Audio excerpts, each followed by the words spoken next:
Selamat pagi anak-anak. Pak Guru senang ya bisa bertemu kembali dengan anak-anak sekalian. Bagaimana kabar hari ini? Baik. Sebelumnya kita mulai berdoa terlebih dahulu. Saya minta satu perwakilan untuk memandu kita dalam doa. Ya. Laila ya, hati-hati. Ya, ambil sikap yang baik untuk kita menghadap Tuhan di dalam doa.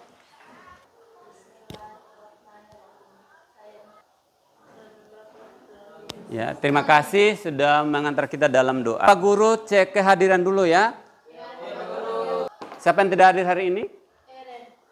Eren. Alasan Eren tidak hadir kenapa? Alpa ya. Tidak ada informasi? Ada lagi? Ya? Tidak ada lagi ya. Coba anak-anak memperhatikan di sekitar apakah kegiatan pembelajaran kita hari ini siap dimulai? Apakah kursi meja sudah siap ya?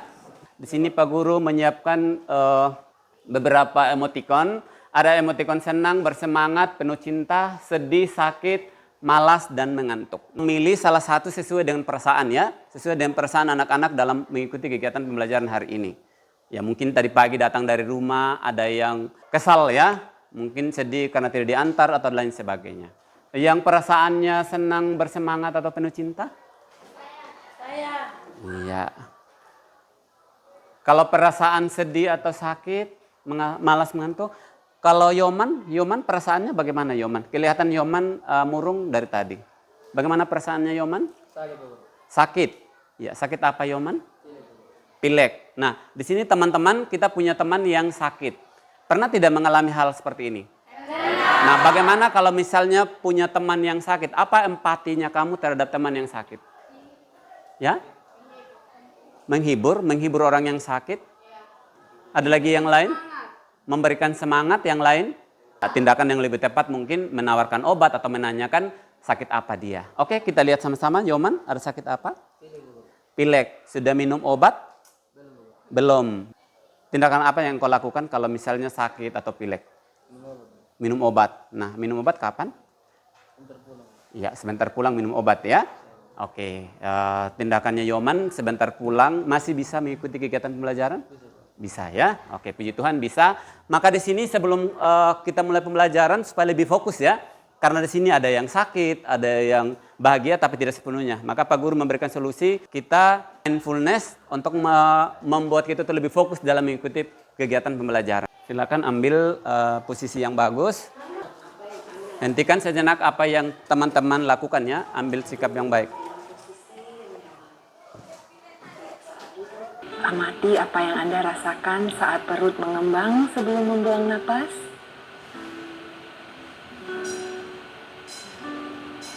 Amati pula apa yang Anda rasakan saat otot perut mengempes. Perlahan kembalikan pikiran Anda pada napas Anda. Amati napas yang terasa lebih pelan dan dalam.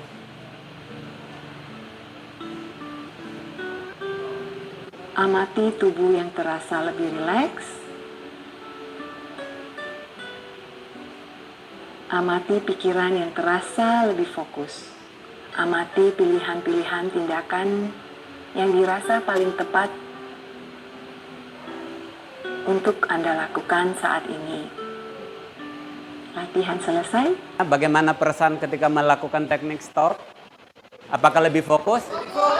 Lebih fokus ya. Yang pilek tadi bagaimana? Lebih fokus. Sesuai kesepakatan minggu lalu bahwa hari ini kita masuk materi yang baru ya. Yaitu materi tentang saat dan perubahan. Nah di sini ada beberapa pokok bahasan dari saat dan perubahan. Dan yang menjadi fokus kita hari ini adalah klasifikasi materi. Baik anak-anak, sini Pak Guru menyiapkan beberapa contoh materi dari limbah. Nah, coba kalian mengamati dengan seksama dari gambar yang saya berikan di papan. Apa yang membedakan materi satu dengan yang lain? Yang bisa boleh angkat tangan ya.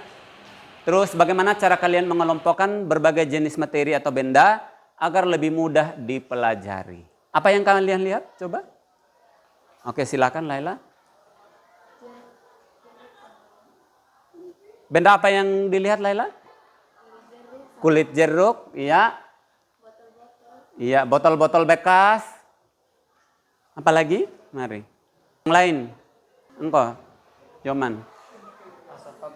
Asap ya, di situ ada limbah asap. Apa lagi?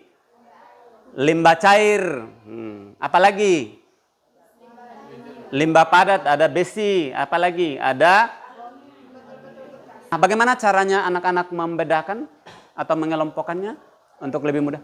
Dengan wujud, betul sekali. Jadi di sini bisa dipelajari melalui wujud. Di sini pengelompokan ada limbah apa? Limbah wujud apa? Cair, padat, dan gas. Ada lagi pengelompokan yang lain? Limbah padat yang mana? Besi. Apa lagi?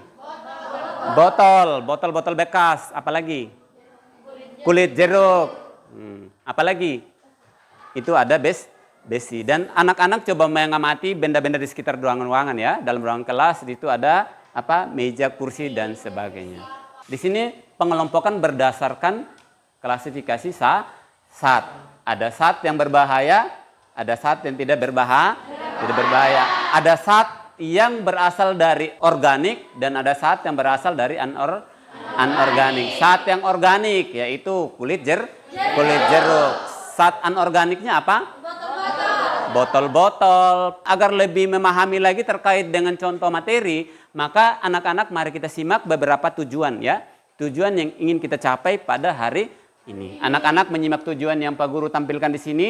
Tujuannya adalah melalui model Project Based Learning atau PJBL, peserta didik dapat yang pertama itu mengklasifikasikan zat berdasarkan wujud dan komposisinya melalui pengamatan benda-benda di lingkungan sekitar. Kedua, berkolaborasi merancang proyek penelitian sederhana pada klasifikasi materi secara kritis berdasarkan materi yang dipelajari. Jadi setelah sebentar kita mempelajari materi klasifikasi materi, anak-anak berdiskusi untuk merancang proyek apa yang kita harus buat pada materi yang kita pelajari saat ini.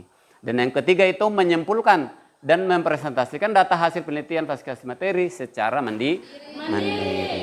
Itu tujuan yang ingin dicapai pada kegiatan pembelajaran kita hari ini. Oke, supaya kegiatan pembelajaran kita hari ini berjalan lancar, aman, dan sesuai dengan harapan kita bersama, maka mari kita membuat kesepakatan kelas. Dan di sini kesepakatan kelasnya Pak Guru membuat satu, aktif mengikuti pembelajaran. Yang lainnya anak-anak yang memberikan. Oke, yang kedua apa? Saling menghargai. Ya, saling menghargai. Ya. Saling menghargai. Apalagi? Ya. Saling menghargai. Apalagi? Menghargai atau bekerja sama. Bekerja sama. Apa disiplinnya? Disiplin. Disiplin apa di sini? Disiplin waktu ya. Disiplin waktu dalam dalam diskusi. Apalagi? Menjaga kebersihan, betul. Oke, itu kesepakatan kita, maka saya minta salah satu timekeeper ini yang mengingatkan sebentar kesepakatan kelas jika ada yang melanggar. Ada yang bersedia? Oke, Nona ya. Nona yang bersedia untuk mengingatkan kepada kita semua. Karena kesepakatan kelas kita sudah dibuat dan mari kita terapkan secara bersama-sama. Kita menyepakati kesepakatan kelas kita dengan mengangkat tangan, kita tepuk jangkrik. Bisa? 1, 2, 3. Anak-anak, sebelum masuk pada kegiatan inti, Pak Guru ingin mengetahui kemampuan awal kalian, kemampuan dasar terkait dengan materi, klasifikasi materi ya. Seperti apa yang anak-anak sudah ketahui sebelumnya. Jadi Pak Guru ingin memberikan beberapa pertanyaan. Ini ada 4, nanti tolong dijawab di sticky note yang Pak Guru bagi sebelumnya. Oke. Nomor 1 itu, manakah dari berikut ini yang bukan merupakan contoh benda padat? Opsinya es batu, air, kayu, besi. Terus yang nomor 2, benda cair memiliki sifat. Nah, opsi yang pertama, bentuknya tetap, mengalir ke tempat yang lebih rendah, memiliki volume yang tetap, tidak dapat dimanfaatkan. Sedangkan nomor 3, campuran yang komponen penyusunnya masih dibedakan dengan metode telanjang. Opsinya larutan, suspensi, koloid, senyawa. Yang keempat, proses pemisahan campuran berdasarkan perbedaan titik disebut. Ya, opsinya filtrasi, kristalisasi, sentrifugasi, destilasi. Sudah? Oke, kumpul satu tempat situ. Baik, karena tes awal sudah berakhir, maka mari kita membentuk kelompok diskusi. Sudah duduk sesuai kelompok masing-masing? Kelompok Do, coba angkat tangan. Kelompok Re, kelompok Mi, ya lengkap ya. Ada yang tidak dapat kelompok? Iya. Dalam LKPD Pak Guru menjelaskan ada beberapa petunjuk penggunaan ya. Nanti tolong dibacakan dulu petunjuknya seperti apa. Lembar kerjanya, ini kelompok Do, kelompok Re, dan kelompok Mi. Orientasi pada proyek itu ada beberapa pertanyaan mendasar. Sini Pak Guru menyiapkan pertanyaan mendasar itu ada 6. Tujuannya adalah supaya teman-teman itu memahami kembali materi yang dipelajari. Nah, di sini ada beberapa 6 pertanyaan. Yang pertama itu bagaimana kita bisa membedakan antara benda padat, cair, dan gas. Terus yang kedua, apa yang membedakan antara unsur senyawa dan campuran. Yang ketiga, apa perbedaan antara larutan, suspensi, dan koloid. Yang keempat, bagaimana cara kita memisahkan campuran, menghubungkan konsep klasifikasi dengan proses pemisahan. Yang kelima, apa saja sifat-sifat fisika dan kimia yang dapat digunakan untuk mengklasifikasikan materi. Sedangkan yang keenam, bagaimana perubahan fisika dan perubahan kimia mempengaruhi klasifikasi materi. Nah, anak-anak setelah menjawab pertanyaan ini, mendiskusikan dengan teman-teman, nanti bisa yang lain bisa menggunakan handphone untuk mencari informasi ya. Terus nanti di buku halaman, nanti buku yang saya bagikan itu buku cetak halaman 43 sampai halaman 67. Itu materi yang kita pakai pada hari ini. Jadi nanti berbagi peran, ada yang baca materi. Setelah memahami materi, teman-teman menentukan judul proyek. Nah, artinya di sini menentukan judul proyek yang sesuai dengan materi diskusi. Judul proyek ini melihat materi-materi yang ada di lingkungan sekitar ya. Tadi Pak Guru memberikan apa? Memberikan contoh materi itu dari limbah. Nah, berarti teman-teman mungkin ada yang berpikir bagaimana cara mengelola limbah ya, supaya lebih bermanfaat lagi atau menjadi bahan daur ulang. Terus ada yang mungkin membuat suatu produk dari bahan pangan. Nah, bisa. Nanti disepakati alasan kenapa memilih tema itu. Terus yang kedua mendesain perencanaan di dalam dan menyusun jadwal proyek. Ada beberapa mendiskusikan terkait dengan menyusun rencana, memecahkan masalah, yaitu meliputi pertama itu menetapkan tujuan ya. Menetapkan tujuan. Artinya setiap kelompok menentukan tujuan spesifik yang ingin dicapai dalam proyek. Dan kalau misalnya teman-teman memilih proyek daur ulang misalnya. Memilih daur ulang berarti tentukan spesifik yang berkaitan dengan materi klasifikasi. Ya materi tadi yang kamu pelajari dari beberapa pertanyaan tadi. Terus yang kedua, merancang tugas. Berarti teman-teman dikasih kebebasan untuk merancang tugas-tugas yang perlu dilakukan untuk mencapai tujuan. Mulai dari yang pertama, pembagian tugas, persiapan alat dan bahan, media, sumber yang dibutuhkan. Atau mungkin bahan-bahan yang digunakan pada proyek ya. Silakan teman-teman menentukan siapa yang bertanggung jawab. Bisa? Bisa. Oke, setelah itu teman-teman menyusun jadwal penyesuaian proyek dengan memperhatikan batas waktu yang telah ditentukan bersama. Berarti di sini proyek ini Pak Guru memberikan waktunya kurang lebih 1 bulan. Tetapi proyek ini dilaksanakan nanti minggu depan, pertemuan ke depan. Jadi hari ini kita hanya batas merancang saja ya. Merancang semua yang dibutuhkan dalam pembuatan proyek. Membuat proyek sesuai dengan kesepakatan masing-masing kelompok. Sudah paham? Oke, kalau sudah paham, maka silakan anak-anak berdiskusi. Tadi di lembar LKPD Pak Guru sudah sampaikan. Ingat untuk semua, ini tugas dikerjakan di buku di buku, bukan di sini. Nanti masing-masing kerjakan di buku masing-masing dulu materinya ya. Ini kan ada enam pertanyaan masing-masing. Iya, sebelum menentukan tema, sebelum menentukan judul project, ya teman-teman memahami dulu materi. Apa itu materi, wujudnya seperti apa, sifat-sifatnya seperti apa. Amati satu, di sini kan petunjuknya amati benda di sekitar ya. Nah, contoh benda-benda di sekitar. Berdasarkan juga contoh tadi yang Pak Guru tayangkan tadi itu. Nah, tinggal dikaitkan dengan berdiskusi. Coba berpikir dulu, setelah itu sambil baca-baca materinya. Kalau sudah baca materinya, langsung tentukan tema. Diskusi menentukan tema.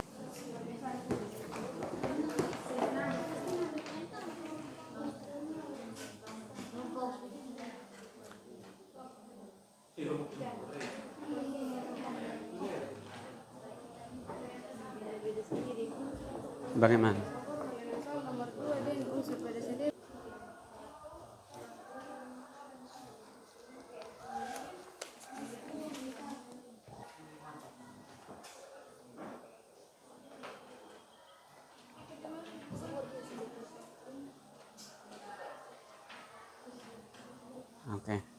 Oke, sambil diskusi ya, Pak Guru sekalian menilai sikap.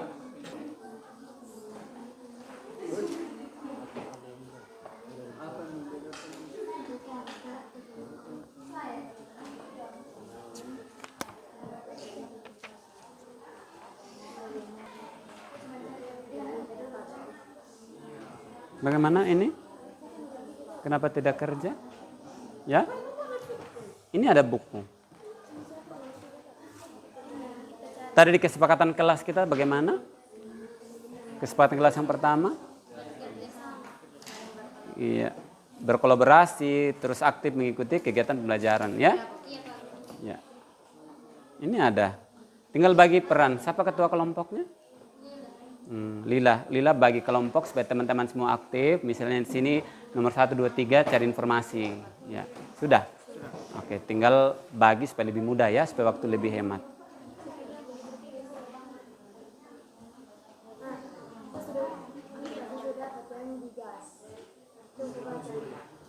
Pertanyaan bagaimana cara kita memisahkan campuran. Nah, coba baca dulu materinya, cara-cara memisahkan. Di sini kan ada, di buku ada tidak? Cara ya, halaman berapa itu kalau salah? Ini ada. Materinya adalah pemisahan campuran. Nah, di sini ada beberapa teknik pemisahan campuran, ada teknik filtrasi, ada kristalisasi, dekantasi, terus apa? Destilasi, kromatografi, dan nanti masih ada lagi. Ini ada, sudah bagus idenya. Artinya menawarkan suatu ide ya. Menawarkan ide, tinggal nanti kita pikir sama-sama bagus tidak. Intinya teman-teman memilih begini. Memilih proyek itu harus sesuai dengan kemampuan situasinya kita. Ya, kita pilih yang ini karena di rumah saya ada atau ini mudah kita terapkan kayak gitu. Jangan memilih proyek yang kamu tidak bisa jangkau nanti. Judul proyek yang diangkat? Sudah, Pak. Apa?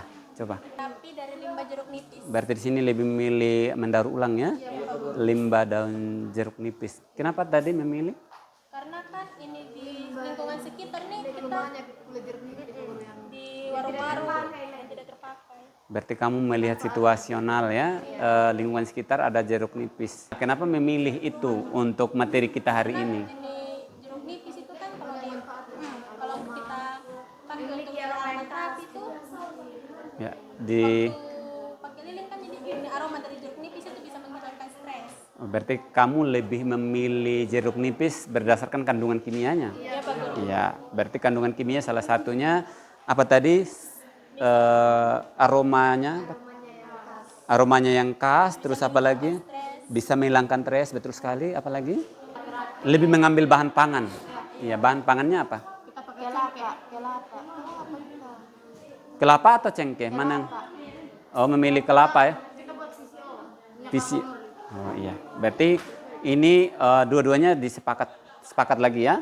Alasan memilih bahan pangan atau visi? Iya, memanfaatkan bahan pangan. Di rumah banyak kelapa? Ngeri. Good ya. kenapa bisa memilih kelapa? Kandungan apa yang dimiliki oleh kelapa? Jadi mau ambil yang sama dengan pembuatan lilin juga. Kenapa memilih cengkeh? Di sini apa? Pembuatan lilin aromaterapi dari cengkeh. Cengkeh ini dari apa? Bahan pangan ya. Bagaimana kelihatan seru diskusinya. Bagaimana? Apakah soalnya kurang itu? Apa yang membedakan antara unsur senyawa dan campuran? Yang membedakan ya tergantung dari pengertiannya, contoh-contohnya. Kalau misalnya unsur apa? Kalau unsur yang kamu sudah dapat? Kalau Unsur? Ya. unsur dia kan dari satu zat kan Iya. satu zat berada. Unsur dan senyawa itu kan satu tunggal. Tetapi yang lebih membedakan lagi, kan unsur dan senyawa kan tergolong ke dalam satu tunggal. Nah, berarti unsur itu sendiri, ya.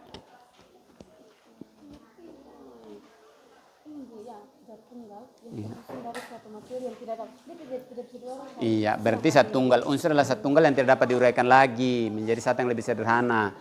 Contohnya apa? Di sini ada beberapa contoh unsur. Ini contohnya ada besi, ada ini semua ini banyak ini. Ada kalsium, ada kobalt. Terus kalau senyawa adalah apa? Senyawa merupakan gabungan dari unsur. Nah, bedanya gabungan dari unsur-unsur ini. Contohnya adalah senyawa garam yang bergabung dari unsur natrium dan unsur klorida. Senyawa air gabungan dari unsur hidrogen dan unsur oksigen. Itu bedanya. Perhatian, karena ini adalah bentuk proyek, teman-teman harus memilih keamanan ya. Yang pembagian tugas siapa yang bertindak sebagai keamanan. Tugasnya keamanan itu apa? Memastikan kembali keselamatan berdasarkan bahan-bahan yang dipilih ya. Berdasarkan alat-alat yang dipilih. Jangan sampai kelompok memilih bahan yang peledak. Nah, terbakar semua. Jadi ada keamanan ya. Memastikan kembali nanti. Ya. Dari cengkeh. Begitu juga ini. Lebih melihat kandungan-kandungan kimia ya.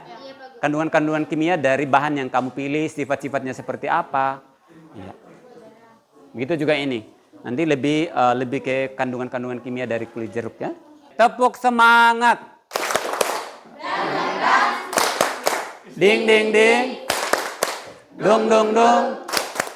Dang dang dang. Ding ding ding. Dung dung dung. Si. Aha aha. Ma. Aha aha. Ngat. Aha aha. Semangat.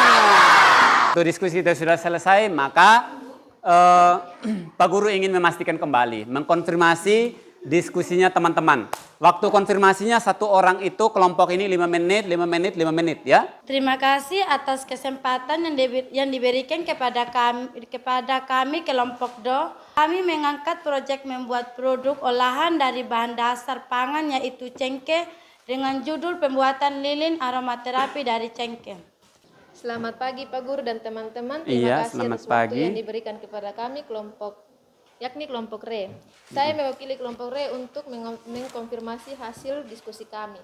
Kami ingin membuat produk ini dari bahan daur ulang yaitu limbah kulit jeruk nipis. Iya. Kami sepakat memilih kulit jeruk nipis karena limbah kulit jeruk nipis banyak di lingkungan sekitar, terutamanya di warung.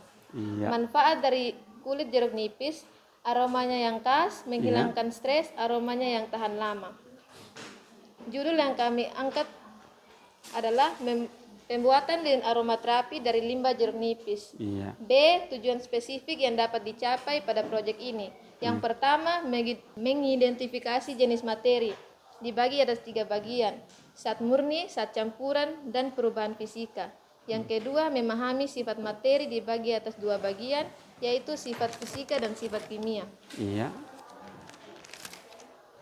C. Merencanakan tugas. Kami sepakat membuat tahap persiapan. Yang pertama, mengumpulkan informasi atau mencari informasi. Iya. Yang kedua, mencari tahu tentang kandungan kimia dalam kulit jeruk nipis yang memberikan aroma khas. Yang ketiga, mencari referensi desain wadah lilin yang menarik. Iya. Tahap pembuatan. Pertama, menyiapkan kulit jeruk nipis. Kedua, mencairkan lilin. Ketiga, pembuatan lilin. Iya. Yang ketiga, tahap penyelesaian. Menguji produk dan pembuatan dokumentasi. Pembagian tugas dalam kelompok.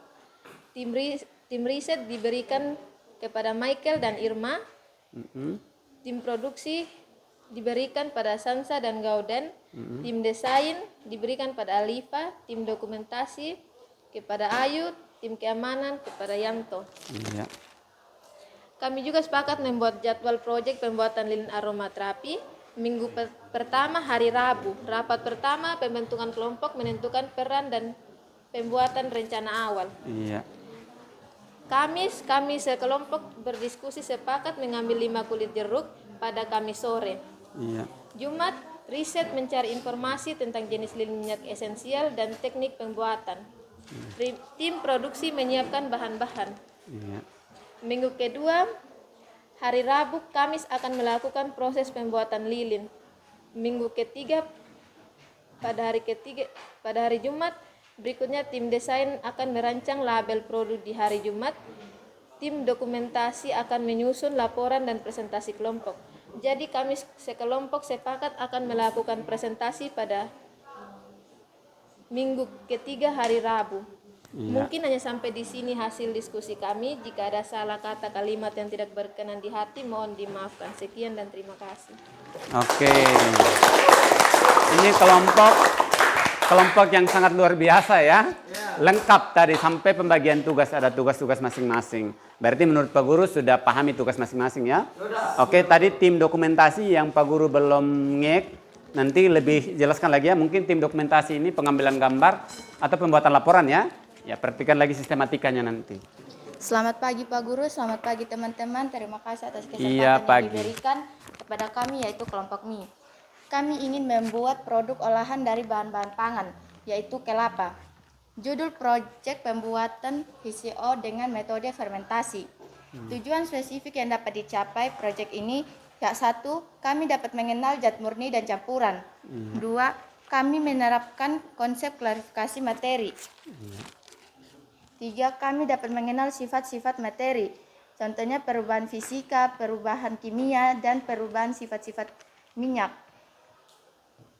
Empat, kami dapat memahami proses pemisahan campuran. Iya. Lima, kami dapat mengembangkan keterampilan proses sains. Pak Guru memberikan pertanyaan refleksi berdasarkan 4P, yaitu peristiwa, perasaan, pembelajaran, dan penerapan ke depan. Pak Guru bagikan sticky note. Di sticky note nanti itu, ya, Pak Guru bagikan sticky note, nanti ditulis jawabannya ya. Ditulis jawabannya di sini, nanti ditempelkan ke situ. Waktunya kurang lebih 5 menit.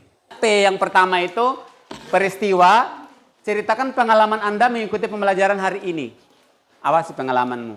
Terus, P yang kedua, perasaan. Bagaimana perasaan Anda selama pembelajaran berlangsung? Sudah? Dan yang ketiga, pembelajaran. Pembelajaran apa yang Anda dapatkan dari proses ini? Terus P yang keempat, penerapan ke depan. Yaitu apa yang bisa Anda terapkan atau dilakukan ke depannya terkait proses pembelajaran hari ini.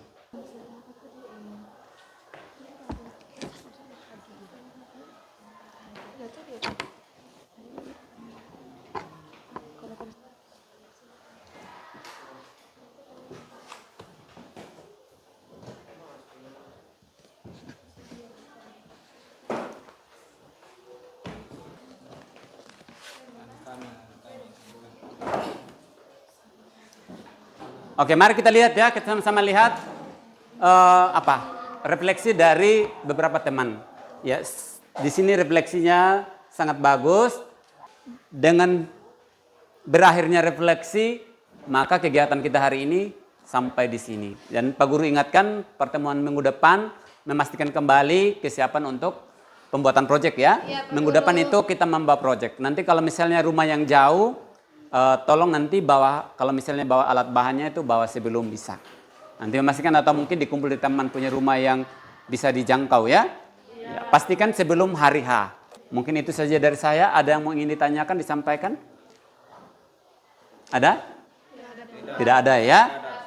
Ya, kalau sudah pas, terima kasih dan sampai jumpa.